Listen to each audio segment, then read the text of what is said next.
नमस्कार दोस्तों, स्वागत है आपका अनुपम आईएएस एकेडमी में। भारतीय इतिहास की सीरीज में आज हम कारकोट वंश के इतिहास को देखेंगे। कारकोट वंश जिससे संबंधित आपको ललितादित्य मिलेंगे, जो कि एक बहुत प्रतापी राजा हैं। और हम देखते हैं कि जो गुप्त काल था, उसके बाद भारतीय क्षेत्र में सबसे बड़ा साम्राज्य स्थापित करने की उपलब्धि है, वह हमको ललितादित्य से ही कनेक्टेड मिलती है। तो आज हम इस कारकोट वंश के इतिहास को देखेंगे, इसके क्षेत्र को देखेंगे, साहित्यिक स्रोतों को देखेंगे और जो इनके प्रमुख राजा हैं उन राजाओं के विषय में भी देखेंगे। तो मैं अनुपम तिवारी स्वागत करता हूं आपका अपने इस यूट्यूब चैनल पर। आइए जानते हैं कारकोट वंश के इतिहास को। जब हम कारकोट वंश की पृष्ठभूमि को समझते हैं, तो हम देखते हैं कि जब 7वीं और 8वीं शताब्दी का काल था, तो उस समय जो कश्मीर घाटी है, वहां पर हमको यह वंश उदित होता हुआ मिलता है। इसके शासनकाल में जो कश्मीर का क्षेत्र है, वह सांस्कृतिक और आर्थिक दोनों रूपों में बहुत तीव्रता के साथ विकसित हुआ था। और जो यह वंश था, यह फेमस किसके लिए ज्यादा है? विष्णु मंदिरों के निर्माण के लिए। इन्होंने बौद्ध धर्म को भी संरक्षण दिया था, लेकिन ज्यादा निर्माण विष्णु मंदिरों का करवाया था। बौद्ध धर्म में इन्होंने स्तूप, चैत्य, विहार इन सब की भी स्थापना अपने राजधानी क्षेत्र में की थी। लेकिन जो सबसे फेमस है वह है सूर्य मंदिर, जिसकी स्थापना ललितादित्य ने की थी। तो जो यह अनंतनाग का मार्तंड सूर्य मंदिर है, यह भारत का सबसे पुराना ज्ञात सूर्य मंदिर है। और इसका निर्माण किसने करवाया था? ललितादित्य ने, जो कि कारकोट वंश से ही संबंधित था। बाद में हम देखते हैं कि जो अवंती वर्मन है, इसने 855 ईस्वी में कारकोट वंश के स्थान पर उत्पल वंश की स्थापना की। तो हम अगर क्षेत्र देखें कारकोट वंश का, तो हम पाते हैं कि जो काबुल का क्षेत्र है, अफगानिस्तान के कई सारे क्षेत्र, उत्तर भारत का एक बहुत बड़ा इलाका, कन्नौज का क्षेत्र, कान्यकुब्ज का क्षेत्र, मगध का क्षेत्र और जो बंगाल की खाड़ी तक का क्षेत्र है, अर्थात जहां पहले सेन साम्राज्य था, पाल साम्राज्य के जो क्षेत्र थे, कन्नौज जहां पे था, श्रीनगर, कश्मीर, वह पूरा इलाका हमको इस कारकोट वंश के अंतर्गत दिखता है। अब हम देखें कि जो कारकोट वंश के प्रमुख राजा हैं, वह राजा कौन कौन से हैं। तो सबसे पहले हमको मिलता है दुर्लभवर्धन, जिसने इस वंश की स्थापना की थी। उसके बाद दुर्लभक और प्रतिपादित्य, उसके बाद चंद्रापीड़, तारापीड़, ललितादित्य, मुक्तापीड़ जो सबसे ज्यादा फेमस है। फिर हमको कुवलादित्य, वज्रादित्य, जयपीड़ और अंत में ललितापीड़ मिलता है। जो स्रोत हैं इस वंश को जानने के, उनमें अगर हम देखें तो इनके जो साहित्यिक स्रोत हैं, उसमें हम देखते हैं कि नीलमत पुराण और विष्णु धर्मोत्तर पुराण, यह दो पुराण इस वंश के विषय में बताते हैं। जो बौद्ध तीर्थयात्री थे, उनके विवरण से भी हमको इस वंश के विषय में जानकारी मिलती है। जैसे जुआनजैंग, यीजिंग, हुकोंग, हाइचो, ये सारे लोग कश्मीर का दौरा करते हैं और उनसे हमको इस वंश के विषय में जानकारी मिलती है। इसके अलावा जो कुटन्नी माता है, जो कि जयपीड़ के एक दरबारी कवि ने लिखा था, उससे भी हमको इस वंश के विषय में जानकारी मिलती है। और ओवरऑल जो कश्मीर के इतिहास का सबसे बड़ा स्रोत है, राजतरंगड़ी कल्लड़ की रचना, उससे भी हमको इस वंश के विषय में जानकारी मिलती है। जो अन्य स्रोत हैं जैसे सिक्के, सिक्कों में हम देखें तो जो मुक्तापीड़ है और जो जयपीड़ है, इसके समय के बहुत सारे सिक्के हमको मिलते हैं। और इनके पीछे हम देखते हैं कि एक किदरा नाम हमको अंकित मिलता है। इससे यह कनेक्ट किया जाता है कि यह कारकोट वंश का ही सिक्का है। राज्य की स्थापना हम देखें अगर, तो जो कल्लड़ की राजतरंगड़ी है, वह बताती है कि एक वंश था गोनंद वंश, और इस गोनंद वंश के बाद ही वह कारकोट वंश की स्थापना की बात करते हैं। तो एक वंश पहले कौन था? गोनंद वंश, और उसके बाद कारकोट वंश की स्थापना हुई। जो दुर्लभ वर्धन था, यह कारकोट वंश का संस्थापक था। और जो गोनंद वंश था, उसका राजा था बालादित्य। तो बालादित्य के अधीन था, जो कि गोनंद वंश का शासक था, उसके अधीन था दुर्लभवर्धन। और इस दुर्लभवर्धन ने एक स्वतंत्र शाखा की स्थापना की और एक नए वंश की स्थापना की, जिसे कहा जाता है कारकोट वंश। जो बालादित्य थे, इसके गोनंद वंश के, इनके अपने कोई संतान नहीं थी, इसीलिए जो इनकी बेटी थी अनांग लेखा का विवाह कर देते हैं दुर्लभवर्धन से। तो बालादित्य की अपनी संतान नहीं है, मतलब पुत्र नहीं है, इसी कारण जो इनकी पुत्री थी अनांग लेखा, उसका विवाह यह कर देते हैं दुर्लभवर्धन से। और एक तरह से घर जमाई के रूप में हमको दुर्लभवर्धन मिलता है, जिसने एक नए वंश की स्थापना कर दी पुराने गोनंद वंश के स्थान पर। और ऐसा दुर्लभवर्धन ने किया क्यों? क्योंकि इसने खुद को कनेक्ट किया जो नाग वंश था पुराना। तो नाग वंश का जो राजा था कारकोटक, उससे इसने अपने वंश को जोड़ा। मतलब यह खुद भी स्थापित करना चाहता था कि यह भी किसी पुराने वंश से कनेक्टेड है। तो दुर्लभवर्धन खुद को कनेक्ट करता है नागवंश से, और उसके साथ साथ जो नागवंश का राजा है कारकोटक, उससे यह खुद को कनेक्ट करता है। इसी के कारण हमको इस वंश का नाम कारकोट वंश मिलता है। तो बेसिकली यह नाग वंश का एक एक्सटेंशन मिलता है, मतलब नाग वंश जो है उसकी एक शाखा हमको कारकोट वंश के रूप में मिलती है। इनके जो प्रमुख राजा हैं जैसे दुर्लभवर्धन, इसने स्थापना की। इसने 36 सालों तक लगभग शासन किया और 625 से लेकर 661 ईस्वी तक अपने कार्यभार को संभाले रखा। इनको प्रजादित्य के नाम से भी जानते हैं क्योंकि इन्होंने कई ब्राह्मणों को गांव दान में दिए थे और उन गांवों को कहा जाता था अग्रहार। अब यह शब्द आप ध्यान रखिए, इसको पूछा जा चुका है परीक्षाओं में कि अग्रहार किसे कहते हैं। तो ऐसे गांव जो ब्राह्मणों को दान में दिए जाते हैं उनको कहा जाता है अग्रहार। इसके समय हम देखते हैं कि एक जुआन जैंग नाम का चीनी यात्री इसके राज दरबार में आता है और वह भी 2 बार। तो कश्मीर का दौरा करता है चीनी यात्री जुआन जैंग दुर्लभवर्धन के समय, और जुआन जैंग अपने विवरण में बताता है कि जो दुर्लभवर्धन है इसका शासन कश्मीर, पंजाब, खैबर पख्तून, इन सारे जगहों पर या इन सारे क्षेत्रों पर इसको मिलता है। तो जो क्षेत्र है कारकोट वंश का, इसकी स्थापना की है दुर्लभवर्धन ने। और बेसिकली जो गोनंद वंश था उसी का जो क्षेत्र था, क्योंकि विवाह होके इसको यह साम्राज्य मिला था, इसी कारण जो गोनंद वंश का क्षेत्र था वह क्षेत्र हमको दुर्लभवर्धन के अधीन दिखता है और जिसकी चर्चा जुआन जैंग अपने अभिलेखों में करता है। इसके बाद राजा बनता है दुर्लभ का। यह 662 से 712 ईस्वी तक शासन संभालता। इसके समय क्या होता है, जो अनांग लेखा थी, क्योंकि आपने देखा था कि कारकोट वंश एक नए वंश के रूप में उदित हो गया है, लेकिन जो पुराना वंश था गोनंद वंश, इसकी पुत्री थी आनंग लेखा। तो जब दुर्लभवर्धन के बाद दुर्लभ का शासन संभालता है तो इस अनंग लेखा ने क्या किया, अपने जो पुत्र का नाम है वह अपने पिता के नाम से कनेक्ट कर दिया।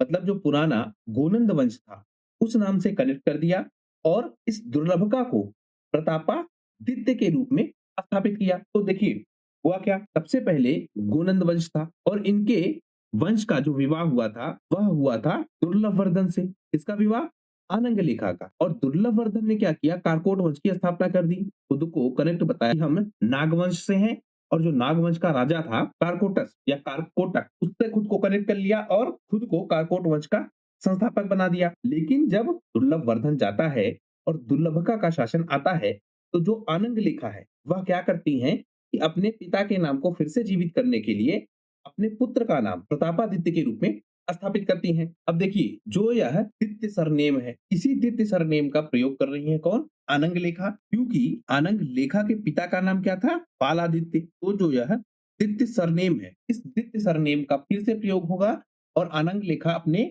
पुत्रों को यह नाम देंगी। जो दुर्लभका है इसका एक भाई भी हमको मिलता है जिसका नाम है मलहन्ना। दुर्लभका ने क्या किया, नरेंद्र प्रभा से विवाह हुआ था और यह नरेंद्र प्रभा के विषय में अगर हम देखें तो इनकी शादी पहले कश्मीर के बाहर एक धनी व्यापारी से हुई थी और उसका नाम था नूना। इसमें भी बहुत सारी कथाएं हैं। तो दुर्लभका ने इस नरेंद्र प्रभा से विवाह कर लिया जिसका विवाह पहले हुआ था एक धनी व्यापारी से। दुर्लभका के हमको 3 पुत्र मिलते हैं, एक है चंद्रपीठ, दूसरा है तारापीठ और तीसरा है ललितादित्य। जो यह ललितादित्य मुक्तापिंड है यही सबसे ज्यादा फेमस है और कारकोट वंश इसी के समय सबसे उन्नत अवस्था में हमको मिलता है।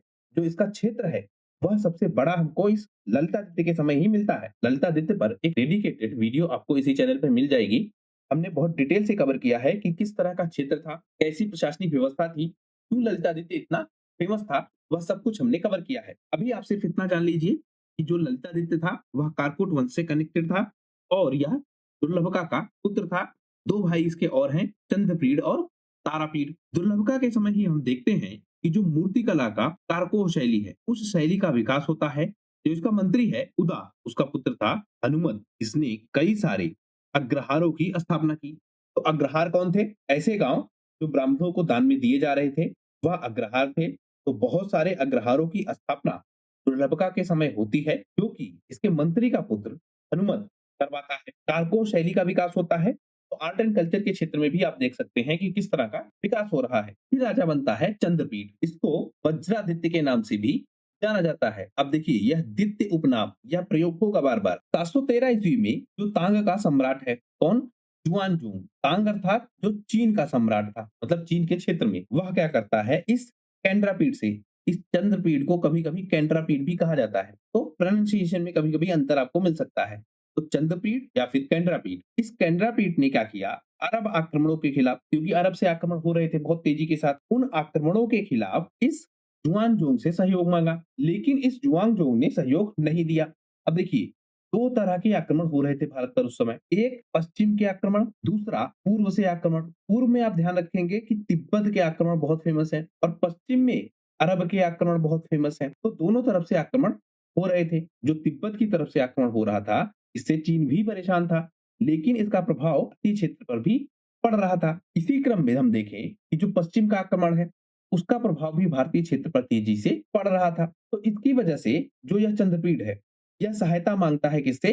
जुआनजोंग से। लेकिन जुआनजोंग इसकी सहायता नहीं करता है। इसके कारण जो यह केंद्रापीढ़ है या जो चंद्रपीढ़ है, इसने स्वयं ही अपने क्षेत्र की रक्षा की और बाद में जब यह एक एस्टेब्लिश राजा के रूप में स्थापित हो जाता है, तो जुआनजोंग अपना एक दूत भेजता है इसके दरबार में और ऑफिशियली यह अनाउंस करता है कि यह कश्मीर का राजा है, अर्थात जो कश्मीर के राजा की उपाधि है, वह अपने दूत के माध्यम से वह भेजता है। इससे हम देखते हैं कि जो तांग वंश था, तांग वंश अर्थात चीन का, और जो कारकोट वंश था, इसके मध्य एक शाही गठबंधन हमको मिलता है। लेकिन बाद में हम देखते हैं कि जब तांग वंश परेशान होता है तिब्बत के आक्रमणों से, उस समय यह जो कारकोट वंश था, इसने सहायता की किसकी? तांग वंश की, और उनके सैनिकों को भोजन और आश्रय देने का जो कार्य था, वह कश्मीर के राजा ने अर्थात कारकोट वंश ने किया था।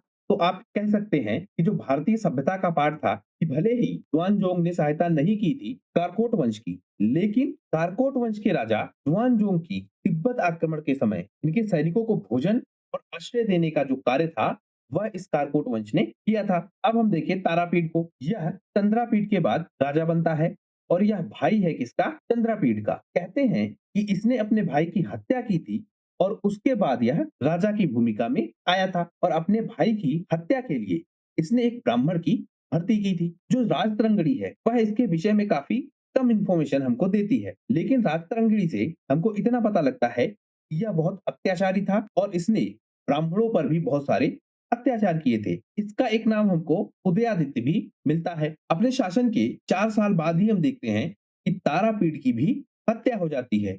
इसने अपने भाई की हत्या की थी किसकी? चंद्रापीठ की, और तारापीठ की भी हत्या हो जाती है। और यह माना जाता है कि जो यह हत्या हुई, इसमें जो ब्राह्मण समूह है, उनका एक बहुत बड़ा योगदान था। क्योंकि तारापीठ क्या कर रहा था? ब्राह्मणों को बहुत ज्यादा सता रहा था। अब इसमें कई सारी आपको कहानियां भी मिलेंगी, जैसे ब्राह्मणों के श्राप से यह मर गया, या ब्राह्मणों ने कुछ ऐसा पूजन किया जिसकी वजह से यह मर गया, ब्राह्मणों ने ऐसी तंत्र विद्या अपनाई जिसकी वजह से तारापीठ मर गया। इस तरह के बहुत सारे आपको घटनाक्रम मिलेंगे, बहुत सारी आपको कहानियां मिल सकती हैं। इतनी सत्यता है वह तो नहीं जाना जा सकता है, लेकिन इतिहास के रेफरेंस में जब हम पढ़ते हैं, तो हम देखते हैं कि तारापीठ की भी हत्या हो जाती है। और कब? शासन के 4 साल के बाद। फिर बनता है राजा ललितादित्य। यही सबसे फेमस है, सबसे प्रतापी है, और इसी से प्रश्न पूछे जाने की संभावना सबसे ज्यादा है। तो 724 से 760 ईस्वी तक ललितादित्य शासन व्यवस्था को संभालता है। जो कल्हड़ है, वह बताते हैं कि इसने भारत के क्षेत्र को, अफगानिस्तान के क्षेत्र को और मध्य एशिया के भी कुछ क्षेत्रों को अपने साम्राज्य में शामिल कर लिया। इसके साथ हमने जब डिटेल में वीडियो की थी ललितादित्य पर, तब हमने देखा था कि चीन के भी कुछ क्षेत्र वह हमको ललितादित्य के शासन क्षेत्र के रूप में मिलते हैं। इसके साथ साथ जो तिब्बत है, उसके भी कुछ क्षेत्र हमको ललितादित्य के शासन क्षेत्र में दिखते हैं। माना यह जाता है कि जो कन्नौज का शासक था यशोवर्मन, उसको इस ललितादित्य ने पराजित किया था। और अलबरूनी भी बताता है ललितादित्य के विषय में कि यह कितना फेमस था कि जब यह भारत में आता है, तो एक वार्षिक उत्सव का आयोजन होता हुआ इसको दिखता है, और वह वार्षिक उत्सव मनाया किसके लिए जा रहा था? ललितादित्य के लिए। तो ललितादित्य एक लंबे समय तक फेमस राजा के रूप में हमको कश्मीर के क्षेत्र में मिलता है, और अलबरूनी भी इस बात को बताता है। इसका एक उपनाम भी हमको मिलता है, जो कि है तंगशू। तो तंगशू उपनाम किसका है? ललितादित्य मुक्तापीठ का। इसने तिब्बतियों को पराजित किया, कंबोज के क्षेत्र के राजाओं को पराजित किया, तुर्कों को पराजित किया। इसी कारण हम देखते हैं कि ललितादित्य के समय जो साम्राज्य था इसका, वह भारत में गुप्त साम्राज्य के बाद सबसे शक्तिशाली और सबसे विस्तृत साम्राज्य के रूप में हमको मिलता है। कश्मीर में एक क्षेत्र हमको मिलता है परिहासपुर, जिसकी स्थापना भी ललितादित्य ने ही की थी। तो स्थापत्य कला में भी ललितादित्य का एक विशेष योगदान हमको दिखता है। अब हम देखते हैं कुवलया पीठ को। यह ललितादित्य और उनकी जो रानी थी कमला देवी, उनका यह पुत्र था कि मंत्री ने इसके साथ विश्वासघात किया, और इससे यह बहुत दुखी हुआ। जो सांसारिक मोह माया थी, क्योंकि इसके मंत्री ने इससे विश्वासघात इसलिए किया था क्योंकि उसको कुछ लाभ चाहिए था। तो इससे यह व्यक्ति बहुत दुखी होता है और सांसारिक मोह माया को यह त्याग देता है और इसके बाद यह वन में चला जाता है। तो जो ललितादित्य का उत्तराधिकारी है वह हमको अपने मंत्री द्वारा विश्वासघात से दुखी दिखता है और सांसारिक मोह माया को छोड़कर वह चला जाता है वन में। उसके बाद राजा बनता है वज्रादित्य। वज्रादित्य के विषय में अगर हम देखें तो ललितादित्य की जो दूसरी पत्नी थी चक्र मर्दिका, पहली पत्नी कमला देवी जिससे पुत्र है कुवलयापीडा, दूसरी पत्नी चक्रमर्दिका जिससे उत्पन्न पुत्र है वज्रादित्य। तो वज्रादित्य शासन व्यवस्था को संभालता है। इसका एक उपनाम भी हमको मिलता है जिसे कहा जाता है बप्पया। तो बप्पया का उपनाम किसका है? वज्रादित्य का। जो कल्हड़ है वह अपनी राजतंगड़ी में बताता है कि इसने 7 साल तक शासन व्यवस्था को संभाला था, लेकिन इसका जो शासन काल था वह बहुत क्रूर था, बहुत अत्याचारी शासन व्यवस्था हमको देखने को मिलती है। इसी के समय हम देखते हैं कि सिंध का जो क्षेत्र था वहां पर एक आक्रमण होता है और उस आक्रमण के बाद जो दास व्यवस्था थी वह दास व्यवस्था हमको बड़ी मात्रा में दिखती है। हम अरब आक्रमण जब डिटेल से पढ़ेंगे तब हम समझेंगे कि किस तरह जो सिंध क्षेत्र था उसके गवर्नर को पराजित किया गया था, कैसे जो आक्रमण हो रहे थे उसमें जो अलग अलग भावनाएं जुड़ी थी, जो तथ्य थे या जो संसाधन थे उस क्षेत्रों में, कैसे वह साम्राज्य इतना विकसित हुआ था, कैसे उसने भारतीय क्षेत्र में अधिकार प्राप्त किए, वह सब कुछ हम जब डिटेल से समझेंगे तब हम देखेंगे कि जो सिंध का क्षेत्र था वहां पर आक्रमण अब प्रारंभ हो चुके थे। तो वज्रादित्य के समय ही हमको सिंध पर आक्रमण दिखता है। जो वज्रादित्य है इसकी कई सारी पत्नियां हमको मिलती हैं। हालांकि उन कई सारी पत्नियों में 4 के ही नाम हमको मिल पाते हैं। मतलब पत्नियां इसकी बहुत सारी होती हैं लेकिन सिर्फ 4 के ही नाम हमको ज्ञात हैं। एक का नाम है मेघावती या मेघवती। इसका पुत्र मिलता है हमको त्रिभुवनपीड। दूसरी पत्नी अमृत प्रभा, अमृत प्रभा का पुत्र मिलता है जयपीड। तीसरी पत्नी मंजरिका जिसका पुत्र मिलता है हमको पृथ्वीपीड। फिर हमको मिलती है मम्मा और इनका पुत्र मिलता है हमको संग्रामपीड प्रथम। तो 4 पत्नियां हमको मिलती हैं, मतलब ज्ञात पत्नियां 4 मिलती हैं वज्रादित्य की और इन चारों से हमको 4 संतानें मिलती हैं। अब इन संतानों का नाम इसलिए इंपॉर्टेंट है क्योंकि कहीं न कहीं बाद में यह शासन व्यवस्था में शामिल होंगे। सबसे पहले शासन संभालता है त्रिभुवनपीड, इसके बाद वज्रादित्य के बाद इसने लगभग 4 सालों तक शासन किया था और बाद में इसको संग्रामपीड या गद्दी से हटा देता है। तो पहले शासन कौन करता है? त्रिभुवनपीड। फिर शासन व्यवस्था को कौन संभालेगा? संग्रामपीड। और यह त्रिभुवनपीड को गद्दी से हटाएगा और शासन व्यवस्था को अपने अधिकार क्षेत्र में ले आएगा। जो संग्रामपीड था इसने भी केवल 7 दिनों तक शासन को संभाला था। तो त्रिभुवनपीड ने 4 साल तक शासन संभाला और जो यह संग्रामपीड है इसने केवल 7 दिनों तक ही शासन को संभाला था। और इसमें भी जब आप देखेंगे तो आपको बहुत सारे ग्रंथ मिलेंगे, बहुत सारी चर्चाएं डिटेल में आपको मिलेंगी कि जो यह संग्रामपीड था इसने एक अत्याचारी की तरह त्रिभुवनपीड से शासन व्यवस्था को छीन लिया था। और जिस तरह से महाभारत में आपको प्रसंग मिलता है कि दुर्योधन ने पांडवों से उनका अधिकार छीन लिया था, उनका राज्य छीन लिया था और बाद में पांडवों ने फिर से युद्ध करके उसको वापस पाया, उसी तरह के कुछ घटनाक्रम या हमको साहित्यिक वर्णन इस संग्रामपीड के विषय में मिलते हैं कि संग्रामपीड ने त्रिभुवनपीड से राज्य को छीन लिया था और बाद में इससे साम्राज्य को फिर से छीन लिया गया। तो यह घटनाक्रम हमको मिलेगा। हमको उतने डिटेल में जाने की जरूरत नहीं है क्योंकि उतना डिटेल कभी पूछा ही नहीं जाता है, ना तो यूपीएससी में ना ही किसी स्टेट सिविल सर्विसेज में। हालांकि कहानी के रूप में आप ध्यान रखेंगे तो शायद याद करना थोड़ा आसान हो जाए। तो संग्रामपीड शासन व्यवस्था को संभालता है, केवल 7 दिनों तक यह शासन करता है। इसके बाद हम देखते हैं कि जयपीड यह शासन व्यवस्था को संभालता है। इसने शासन किया 31 वर्ष तक और एक लंबे समय तक शासन संभालने के कारण यह बहुत फेमस होता है। बहुत सारे जो विकास के कार्य है यह हमको जयपीड करता हुआ मिलता है। यह जो जयपीड है इसको एक अन्य नाम से भी पुकारा जाता है जो कि है विनयादित्य। तो अभी देखिए जो वह परंपरा थी कि नाम के साथ दित्य लगाना अंत में सरनेम, वह परंपरा अभी भी बनी हुई है। कारकोट वंश का जो राजा है जयपीड, लेकिन गोनंद वंश का जो सरनेम है वह सरनेम अभी भी इस्तेमाल हो रहा है। इसने ब्राह्मणों के लिए बहुत सारे कार्य किए और जो सिंधु क्षेत्र के ब्राह्मण हैं, द्रविड़ क्षेत्र के ब्राह्मण हैं, इन सबको लाकर कश्मीर में बसाया था। इसी कारण हमको जयपीड इतना फेमस दिखता है क्योंकि इससे पहले जो अत्याचारी राजा मिल रहा था वह क्या कर रहा था, जो ब्राह्मण थे, अग्रहार थे, अग्रहार मतलब ऐसे गांव जो ब्राह्मणों को दान में दिए गए थे, उनको वह नष्ट कर रहा था या उनके खिलाफ वह कार्रवाई कर रहा था। लेकिन जयपीड क्या कर रहा है, ऐसी व्यवस्था को फिर से स्थापित करता है जिसमें ब्राह्मण सुरक्षित हैं और जो अग्रहार हैं उनको भी सुरक्षा यह दे रहा है। इसका प्रभाव हम साहित्यिक ग्रंथों पर देखते हैं कि जयपीड़ को बहुत प्रशंसा मिलती है ग्रंथों में। जो जयपीड़ हैं, इन्होंने अपना विवाह बिहार के राजा जयंत की बेटी कल्याण देवी के साथ किया था और इससे संग्रामपीड़ द्वितीय का जन्म होता है। जो इसका दूसरा विवाह है वह होता है दुर्गा से। पहला विवाह बिहार के राजा जयंत की बेटी कल्याण देवी से, दूसरा विवाह दुर्गा से, जिससे उत्पन्न होता है पुत्र ललित पीड़। तो दो पुत्र हैं, एक संग्राम पीड़ द्वितीय, दूसरा ललित पीड़। कल्लड़ बताते हैं कि अपने साम्राज्य के अंतिम वर्षों तक यह भी अत्याचारी हो गया था और इसने भी क्या किया, जो अग्रहार गांव थे उनको रद्द करने का प्रयास किया। इसी कारण देखते हैं कि जो यह जयपीड़ है, इसको बाद में बहुत सारी आलोचनाएं मिलती है और ऐसी मान्यताएं हैं कि जो ब्राह्मण थे उन्होंने श्राप दिया था इस जयपीड़ को और इन्हीं श्रापों के कारण इसकी मृत्यु हुई थी। दरअसल जो जयपीड़ का शासनकाल है, इसके जब अंतिम वर्षों की बात करते हैं तो उस अंतिम वर्षों में कई सारे घटनाक्रम आपको मिलेंगे। मतलब जयपीड़ का जो शासनकाल था उसमें जो इसके सामंत थे वह सामंत किस तरह की शासन व्यवस्था को अपना रहे थे, जो इसके पुत्र थे वह किस तरह की शासन व्यवस्था में भागीदारी दे रहे थे और जो इसकी अपनी दुविधा थी, यह स्वयं भी अपने साम्राज्य को बचाना चाह रहा था, जो नियंत्रण है वह अपने हाथों में ही रखना चाह रहा था।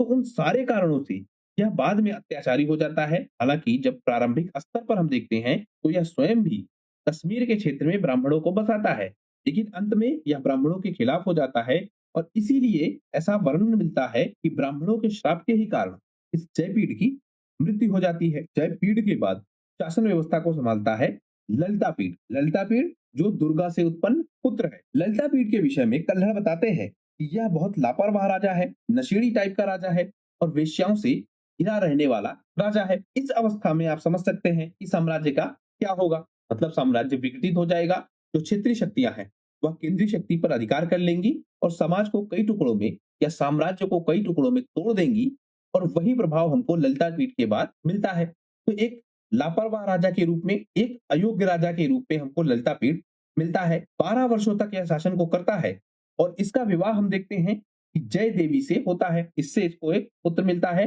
जिसका नाम है सिंपद जयपीड़। तो सिंपद जयपीड़ हमको मिलता है। इसके बाद हम देखते हैं कि जो संग्राम पीड़ द्वितीय है, जो कि पहली पत्नी से उत्पन्न संतान था, अर्थात जो बिहार के राजा जयंत की बेटी कल्याण देवी से उत्पन्न संतान था, संग्राम पीड़ द्वितीय पुत्र किसका, जयपीड़ का, वह शासन व्यवस्था को संभालता है।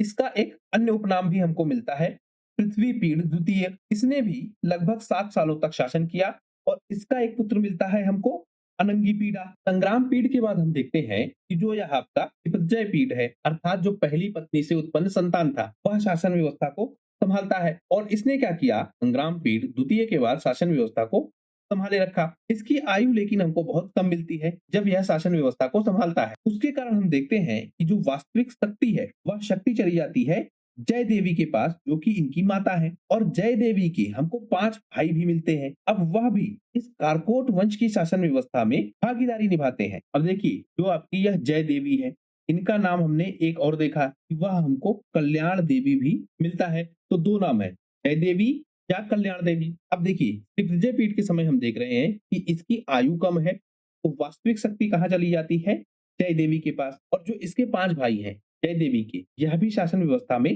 भाग ले रहे हैं। इसके कारण क्या होता है, यह पांचों भाई दरअसल साम्राज्य को पूरी तरह से अपने हाथों में ले लेते हैं और धीरे धीरे साम्राज्य के टुकड़े होते हुए हमको दिखते हैं। ये जो पांचों भाई हैं यह कुछ क्षेत्रों पर अधिकार करते हैं और उस क्षेत्र की शासन व्यवस्था को संभालते हैं।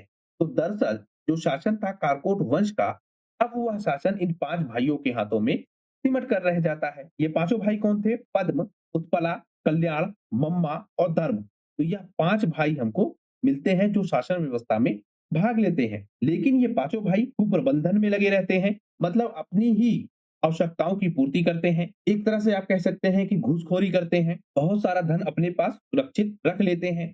जो साम्राज्य की विकास योजनाएं हैं, साम्राज्य को जो विकसित करने का कार्य है, वह सारा काम यह ठप कर देते हैं और अपना ही हित यह लोग सोचने लगते हैं। इसी के कारण हम देखते हैं कि बाद में इस दिग्विजय पीठ की हत्या हो जाती है और इसमें भी कई सारे वर्णन आपको मिलते हैं। इसने 12 वर्षों तक शासन व्यवस्था को संभाले रखा था और बाद में इसकी हत्या हो जाती है।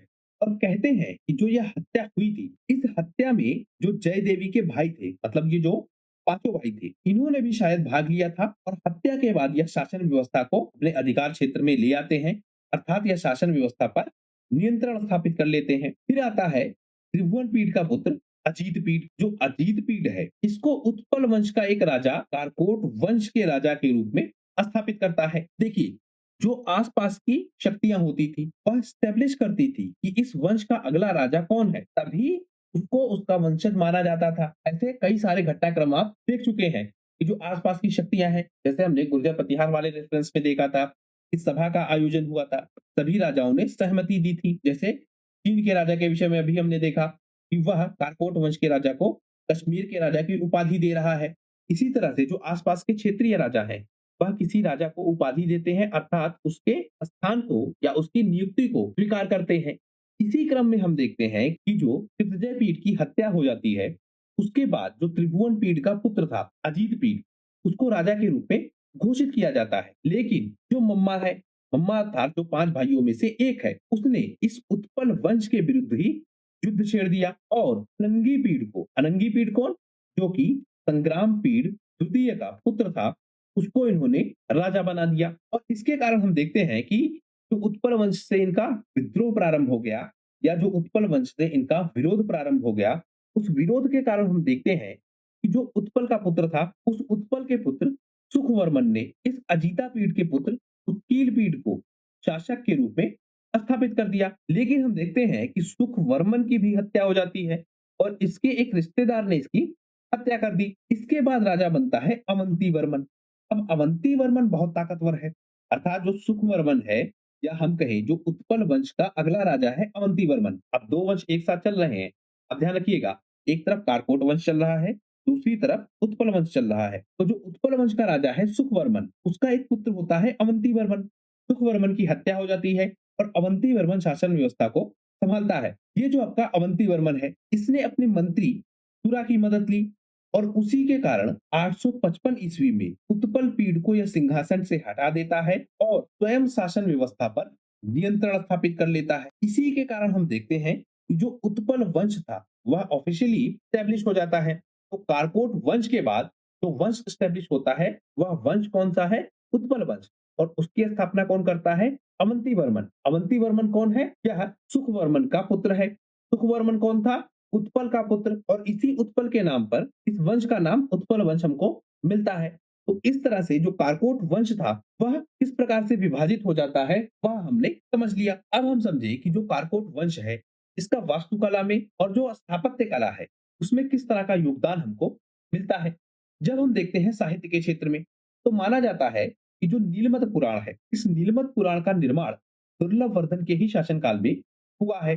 जो विष्णु धर्मोत्तर पुराण है वह भी हम देखते हैं कि दुर्लभ वर्धन के शासनकाल में ही लिखा गया है। जो ललितादित्य था, इसने अपने समय काल में बहुत सारे विदेशी विद्वानों को आश्रय दिया था, जिसके कारण हमको बहुत सारे ग्रंथ इसके साम्राज्य में मिलते हैं। जो उद्भट है, इन्होंने 4 रचनाएं लिखी हैं। इसी में हम देखते हैं जो कुमार संभव है, इसमें शिव और पार्वती का विवाह दिखाया गया है। अब देखिए, कुमार संभव भी आपको 2 मिलेंगे। एक कुमार संभव कालिदास वाला है, वह अलग है।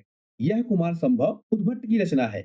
तो जो उद्भट की रचना है कुमार संभव, जिसमें शिव और पार्वती का विवाह दिखाया गया है, वह रचना भी इसी कारकोट वंश के शासनकाल के दौरान होती है। जो काव्यालंकार ग्रह है, उस पे भी हमको एक टीका मिलती है। जो नास्त्र है, उस पर भी हमको एक टिप्पणी मिलती है। जो कुट निपाता ग्रंथ था, इस कुट निपाता ग्रंथ के जो लेखक थे दामोदर गुप्त, इनको भी कारकोट वंश ने अपने दरबार में शरण दे रखी थी। जो व्याकरण के ज्ञाता थे छिर, जो कवि मनोरथ थे, शंखदत्त थे, कैनाका थे, संघिमत थे, इन सबको हम देखते हैं कि कारकोट वंश के राज दरबार में संरक्षण मिलता है। इसी के साथ हम देखते हैं कि जो लेखक हैं रत्नाकर, इन्होंने त्रिजनय पीढ़ के शासनकाल के दौरान इनकी हत्या हो गई थी, हर विजय ग्रंथ लिखा है।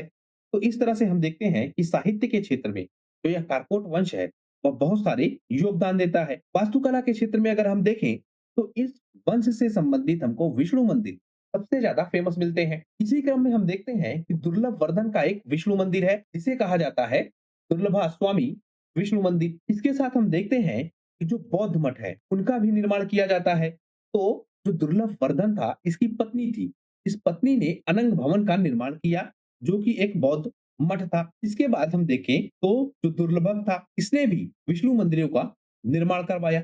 तो श्रीनगर के पास जो मलहन स्वामी मंदिर है उसका निर्माण इस दुर्लभक ने करवाया। इसकी जो पत्नी थी इसने भी नरेंद्रेश्वर मंदिर का निर्माण करवाया। जो चंद्रपीठ था इसने भी कई सारे विष्णु मंदिरों का निर्माण करवाया। इसके बाद जो जयपीठ था इसने भी बौद्ध विहारों का, बुद्ध की मूर्तियों का यह बड़ी मात्रा में निर्माण करवाया। और इसके साथ जो जयपीठ है इसने जयपुर अर्थात जो वर्तमान आंध्रप्रदेश है वहां पर एक राजधानी की भी स्थापना की। ललितादित्य ने कश्मीर के क्षेत्र में बहुत सारे मंदिरों का निर्माण करवाया और इसमें सबसे फेमस है कश्मीर का मार्तंग सूर्य मंदिर, जिसको सबसे पहला ज्ञात सूर्य मंदिर कहा जाता है। इसके साथ परिहारपुर के क्षेत्र में एक नई राजधानी की स्थापना भी की। इसने ललितादित्य ने। जो 5 भाई थे इन 5 भाइयों ने भी कई सारे मंदिरों का निर्माण करवाया था, जैसे जयेश्वर शिव मंदिर जो कि जय पीढ़ के शासन के दौरान ही बनाया गया था, अर्थात जीवित था उस समय यह शासक। और उस समय इन 5 भाइयों में से एक भाई ने इस जयेश्वर शिव मंदिर का निर्माण करवाया था। उसके बाद जब हत्या हो जाती है जय पीठ की तो उसके बाद भी इन 5 भाइयों ने शासन व्यवस्था को संभाला। उस समय भी इन्होंने बहुत सारे मंदिरों का निर्माण करवाया। उसमें अगर हम देखें तो आपका उत्पल स्वामी मंदिर, पद्म स्वामी मंदिर, धर्म स्वामी मंदिर, कल्याण स्वामी मंदिर, माम स्वामी मंदिर, उत्पल पुरा मंदिर, पद्मपुरा मंदिर, इन सारे मंदिरों का निर्माण इन 5 भाइयों ने करवाया था। तो इसीलिए हम देखते हैं कि जो कारकोट वंश है वह बहुत फेमस है अपने मंदिर निर्माण के लिए, और स्पेशली जो विष्णु मंदिर है उनके निर्माण के लिए यह बहुत फेमस है। इससे पहले जब आपने सेन वंश देखा था तो सेन वंश ज्यादा फेमस था शिव मंदिर के लिए। अब जो यह कारकोट वंश है यह ज्यादा फेमस है विष्णु मंदिरों के लिए। लेकिन दोनों के साथ हम एक चीज देखते हैं कि दोनों ही बौद्ध धर्म के साथ भी कनेक्टेड हमको दिखते हैं। तो इस तरह से हमने कारकोट वंश के विषय में वह सारी जानकारी प्राप्त कर ली है जो परीक्षाओं में पूछे जाने की संभावना है। आशा करता हूं यह वीडियो आपको पसंद आया होगा। अगर वीडियो पसंद आया है तो प्लीज शेयर कीजिए अपने दोस्तों के साथ, सब्सक्राइब कीजिए इस चैनल को। आपका हमसे जुड़ने के लिए बहुत बहुत धन्यवाद। आपका दिन शुभ हो।